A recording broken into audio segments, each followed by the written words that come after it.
Mesdames et messieurs, après la disparition tragique du vol d'Air Algérie AH-5017 qui assurait la liaison entre Ouagadougou et Alger, il est nécessaire, comme l'ont souhaité le Président de la République et le Premier ministre, de faire le point sur les informations dont nous disposons et sur les actions que nous avons engagées.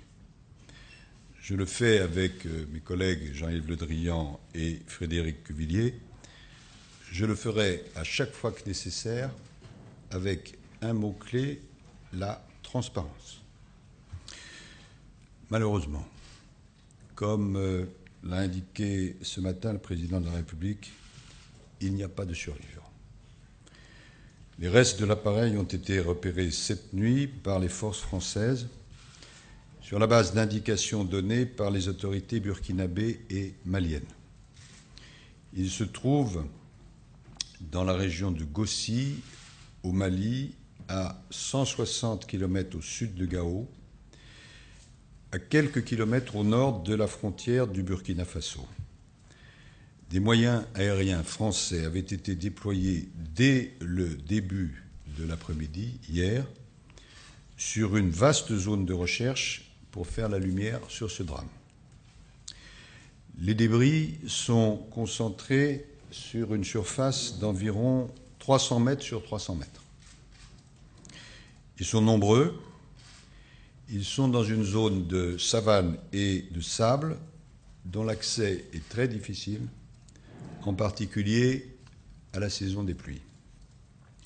Aussitôt que les débris de l'avion ont été repérés, un dispositif de sécurisation du site, associant des forces maliennes et nos forces françaises présentes dans la région, a été déployé.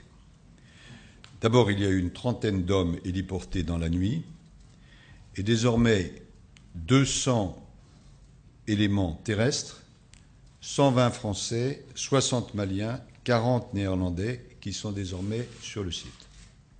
Jean-Yves Le Drian, dans un instant, vous donnera des détails sur ces aspects. En ce qui concerne les causes de l'accident, il est encore prématuré d'avancer une certitude absolue. Ce que nous pouvons dire avec certitude, c'est que d'importants orages étaient actifs dans la zone et que l'équipage avait expressément signalé son intention de se dérouter pour des raisons météo avant la perte de contact avec l'appareil. Sur les 2 boîtes noires que comportait l'appareil, une d'entre elles a déjà été retrouvée en fin de nuit. Le président du Mali vient de nous demander notre coopération pour mener l'enquête. Bien évidemment, nous en sommes tout à fait d'accord.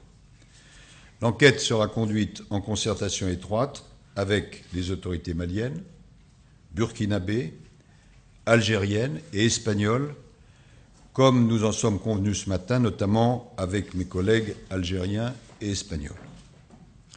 Le Liban, le Burkina, le Canada, le Chili, le Luxembourg et la Roumanie, dont des ressortissants comptent parmi les victimes, nous ont adressé des demandes d'assistance. Elles seront bien sûr honorées.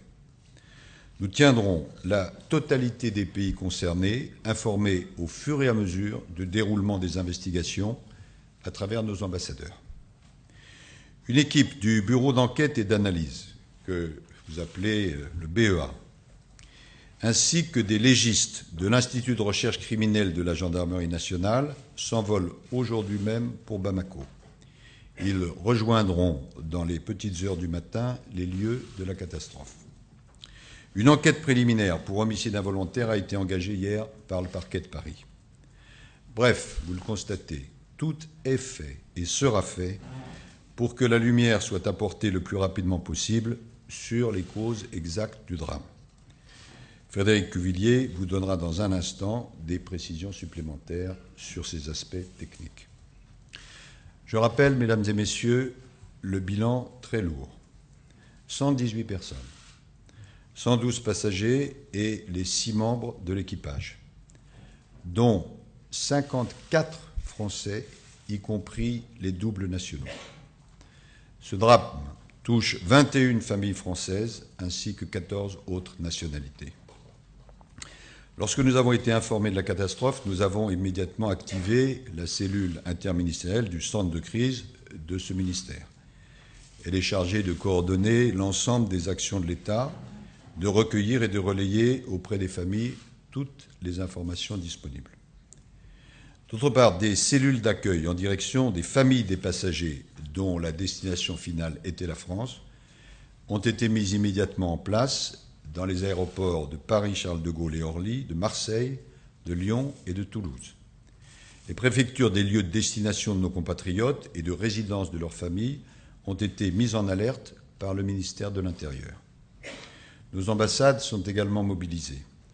La secrétaire d'État Fleur Pellerin est arrivée dans la nuit à Ouagadougou afin d'être en contact avec la communauté française et le gouvernement du Burkina, et elle sera en ce moment sur les lieux de la catastrophe. À l'heure où je m'exprime, la cellule de ce ministère a traité plus de 5000 appels téléphoniques. Toutes les familles des victimes de la catastrophe ont été contactées personnellement. Elles ont été informées des derniers éléments dont nous disposons. Une réunion d'information complète à destination de ces familles se tiendra demain, en début d'après-midi, ici même, au Quai d'Orsay, en présence des familles, bien sûr, du président de la République, des ministres concernés, ainsi que des représentants du Mali, du Burkina Faso et de l'Algérie. Les responsables des associations de victimes seront également présentes. Mesdames et messieurs, il ne faut pas se dissimuler que les conditions matérielles des recherches sur place sont difficiles. Comme je vous le disais, une équipe de l'IRCGN s'envole aujourd'hui sur la zone du crash. Notre intention est d'acheminer le plus rapidement possible les dépouilles à Gao, où elles pourront être accueillies dans des conditions satisfaisantes afin de procéder à une première identification avant leur rapatriement en France et dans les pays concernés. Dans ces circonstances dramatiques, tout doit être fait pour que les dépouilles des victimes puissent être rendues le plus rapidement possible à leurs proches. Le président a tenu ce matin à l'Élysée une réunion en présence du Premier ministre et des ministres concernés. Le Premier ministre a rendu visite ce matin au centre de crise. Une nouvelle réunion aura lieu demain matin à 10h à l'Élysée. Les familles sont contactées. Les recherches sur place ont commencé et la zone est sécurisée. Le gouvernement et les pouvoirs publics sont mobilisés pour que les investigations et les actions débouchent le plus rapidement possible. Encore une fois, je le répète, sans nous dissimuler les difficultés concrètes de cette tâche. Dans cette épreuve, avec mes collègues, je veux de nouveau exprimer aux familles et aux proches des victimes la solidarité totale de la nation.